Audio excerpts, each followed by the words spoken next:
अब कल क्या टॉपिक शुरू किया था? जोर से बोलो। तो कौन सी टाइप सीखेंगे आज हम?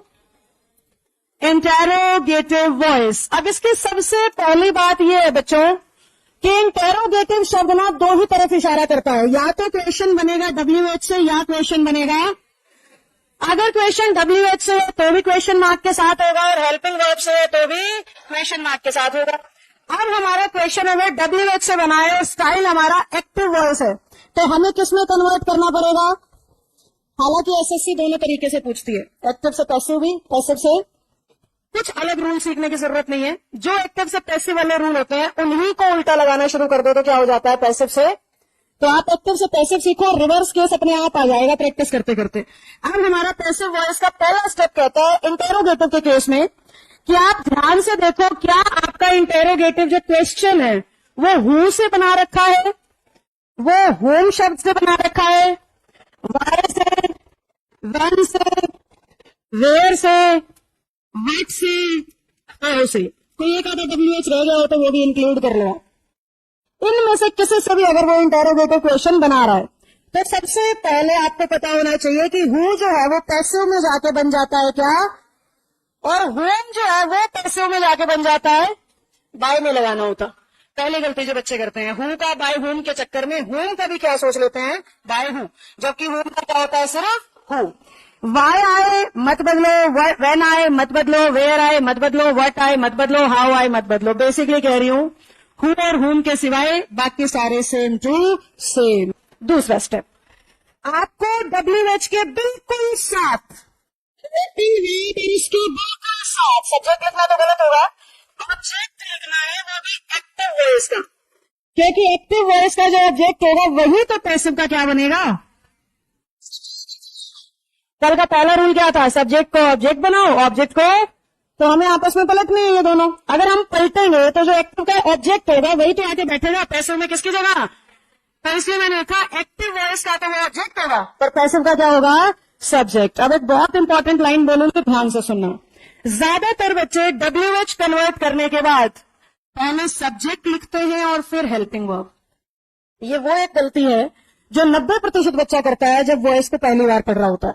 आपने इस गलती से बचना है क्योंकि आपके ऑप्शन में ये ऑप्शन आएगा WH के बाद सब्जेक्ट और सब्जेक्ट के बाद हेल्पिंग वर्ब, जबकि होना क्या है WH के बाद हेल्पिंग वर्ब और फिर सब्जेक्ट। ऐसा क्यों है मैम? क्योंकि एक्टिव का इंटेरोगेटिव मतलब पैसिव में भी क्या रह जाता है इंटेरोगेटिव। हमें क्वेश्चन मार्क लगाना होता है पैसिव में, और क्वेश्चन मार्क आता ही तब है जब आपकी हेल्पिंग वर्ब सब्जेक्ट से पहले हो। अब यहाँ पे एक बात और ध्यान रखने की है, जैसे ही आपने WH को कन्वर्ट कर दिया दूसरा स्टेप हेल्पिंग वर्ब का नहीं ले सकते आप। आपको स्टेप तो लेना पड़ेगा सब्जेक्ट पहचानने का, क्योंकि हेल्पिंग वर्ब लगेगी किसके हिसाब से? सब्जेक्ट के हिसाब से। इसलिए बच्चा इन तीन शब्दों के अरेंजमेंट में ही सबसे ज्यादा गलतियां करता है इंटेरोगेटिव वॉइस में, और सिर्फ इस कारण से ये चीज पेपर में आती है।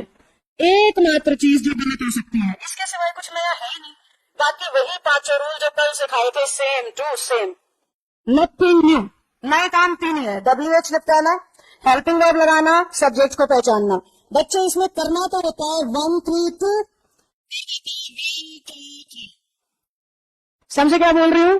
बच्चा लिख देता है WH सब्जेक्ट हेल्पिंग वर्ब, लिखना होता है WH हेल्पिंग वर्ब सब्जेक्ट। हालांकि सोचना पहले सब्जेक्ट के बारे में पड़ेगा, सोचना पहले सब्जेक्ट के बारे में पड़ेगा। WH को निपटाते ही ये देखो कि सब्जेक्ट क्या बनेगा, उसके हिसाब से क्या बिठानी पड़ेगी। हेल्पिंग वर्ब आएगी पहले, सोचना बाद में, सब्जेक्ट आएगा बाद में और सोचना पहले। कंफ्यूज हो गए कि समझ गए? पक्का समझ गए? श्योर? फॉर एग्जाम्पल हमने क्वेश्चन बनाया why is she helping him. Sentence पढ़ना बच्चों, क्या बनाया? क्या हमें वाई को बदलने की जरूरत होती है? यानी सेम टू सेम। एक्टिव का ऑब्जेक्ट क्या है? आगे आगे क्या बन गया? हेल्पिंग वर्ब क्या लग गई? इसके सिवाय कोई दिमाग नहीं लगाना।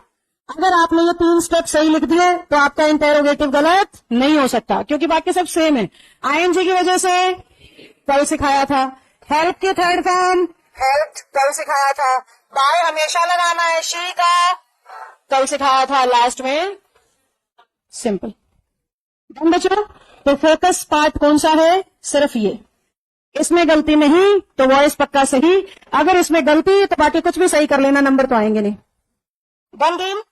अब एक चीज और ध्यान से बोर्ड पे देखना, मैंने कहा था इंटेरोगेटिव दो तरीके से बनते हैं, एक तो WH और दूसरा, अभी कौन सा केस पढ़ा है, हेल्पिंग वर्ब वाला केस पढ़ा रही हूँ, ध्यान से बोर्ड पे देखना। मैंने लिखा व्हाट, इसका एक एग्जाम्पल हो चुका है, व्हाट डू यू वांट ही लिख देते हैं, व्हाट कन्वर्ट करो ना, what is are, what are you, is क्या कर रहे हो, व्हाट इज यू, ओके लो, व्हाट आर यू वालों का आर यू और इज यू वालों का इज यू, आगे बढ़ो। यू नहीं आएगा, एक आएगा, ओके, वांटेड आएगा, चलो ले दे के कर ही दिया हमने, शुक्र है कर तो दिया। सही सेंटेंस अगर कोई बेचारा नया बच्चा दुविधा में है तो ये है जी, खिचड़ी में से मैंने चावल और दाल अलग अलग कर दिए हैं, ये आपका सेंटेंस है जो पैसिव होना चाहिए था, what is wanted bye you. इसको जरा इंसानों की तरह लिख दें, what is wanted bye you. ये जो बच्चे यू की तरफ झूल रहे थे उनसे गलती इसलिए हुई क्योंकि उनको कोई और ऑब्जेक्ट दिखाई नहीं, तो वो यू को उठा करके पैसिव करना चाह रहे हैं, जबकि यू आप देख लो यहाँ पे ऑब्जेक्ट है ही नहीं, ऑब्जेक्ट होगा तो पैसिव का सब्जेक्ट बनेगा ना, तो इस सेंटेंस में ऑब्जेक्ट नहीं था। बेसिकली मैंने आपके सामने इंटेरोगेटिव विद जीरो